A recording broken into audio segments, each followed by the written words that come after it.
এটা নিয়ে আমার কিছু বলার থাকতে পারে? মানে যারা ছিল কে কার সঙ্গে দেখা করবে, কথা বলবে নিজেদের দলের মধ্যে, তো সেটা নিয়ে আমার কোনো প্রতিক্রিয়া নেই। মানে কালীঘাট তৃণমূলে কি আর কেউ আমি বলতে পারবো না। উচ্চ দানাদার? আমি তৃণমূলের মধ্যে একটা মুসল পর্ব চলছে, এটা দেখতে পাচ্ছি। তবে তৃণমূল নামক দলটি না থাকাই উচিত, না থাকাই উচিত। সমাজের যদি কেউ কল্যাণ চায়, পশ্চিমবাংলার কেউ কল্যাণ চায়, তাহলে তৃণমূল নামক দলটা থাকা উচিত নয়। যত শীঘ্রই সম্ভব উঠে যায় তত মঙ্গল। আজকে অভিষেকের কণ্ঠ যে স্বর সেটা পরীক্ষার জন্য তো সে যেটা আইনের নিয়ম কানুন রয়েছে, তদন্তে যা নিয়ম কানুন রয়েছে, বা যে সমস্ত বিচারপতিদের নির্দেশ রয়েছে, সে নির্দেশ তো মেনে সকলকেই চলতে হবে। নোবডি ইজ অ্যাবাভ ল। দাদা বাইশের রথযাত্রাকে কি বলবেন? তাই তো একটাও দাদা বলছি 630 বছরের একটা ব্যাপার, এর একটা আলাদা ঐতিহ্য, কেমন লাগলো? এর একটা খুবই ভালো লাগে।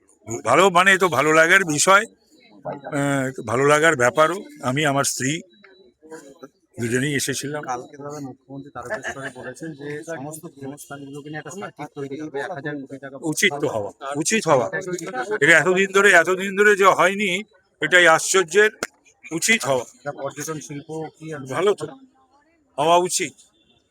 এই সমস্ত ধর্মপ্রাণ যারা মানুষ, হিন্দু ধর্ম বা সনাতন ধর্মে যারা বিশ্বাসী, যারা বিভিন্ন তীর্থস্থানে যান দেবদেবীর কাছে, তাদের আরাধ্য দেবদেবীর কাছে, সেখানে যদি একটা সংযোগ স্থাপিত হয়, নাথিং লাইক